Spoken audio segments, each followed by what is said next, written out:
আমরা খেয়াল করেছি যে মানুষের সুযোগ সুবিধা, সেটি চাকরি বাকরির ক্ষেত্রে হোক, চিকিৎসার ক্ষেত্রে হোক, পড়ালেখার ক্ষেত্রে হোক, বাচ্চাদের সবকিছুই ঢাকা কেন্দ্রিক গড়ে উঠেছে এবং একদিন দুই দিক না, এটি বহু বছর ধরে গড়ে উঠেছে। আনফর্চুনেটলি দেশের সারা দেশকে ঘিরে এই সুবিধাগুলো আমরা হয়তো সেভাবে গড়ে তুলতে সক্ষম হইনি এখনো, এবং সে কারণেই স্বাভাবিকভাবে সারা দেশ থেকে মানুষ ঢাকামুখী হয়ে থাকে। সেটি কর্মসংস্থানের সুবিধার জন্য হোক, সন্তানদের লেখাপড়ার জন্যই হোক, পরিবারের সদস্যদের চিকিৎসার জন্যই হয়ে না কেন।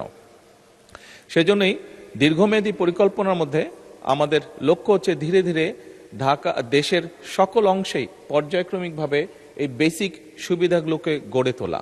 সেজন্যই মাননীয় স্পিকার, আপনি খেয়াল করে দেখবেন বর্তমান সরকার বিভিন্ন শিল্পায়ন গড়ে তোলার লক্ষ্যে দেশের বিভিন্ন জায়গায় বিশেষ শিল্পায়িত অঞ্চল গড়ে তোলার চেষ্টা করছে।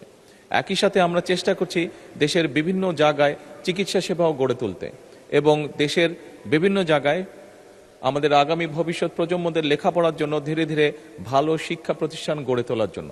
আমরা মনে করি এই সুবিধাগুলো যদি আমরা গড়ে তুলতে পারি তাহলে মানুষ কম উৎসাহিত হবে ঢাকা শহরে আসার জন্য, এবং এর মাধ্যমেই আমরা ধীরে ধীরে ঢাকার উপরে চাপ কমাতে সক্ষম হব বলে আমরা মনে করি। মাননীয় স্পিকার, ধন্যবাদ।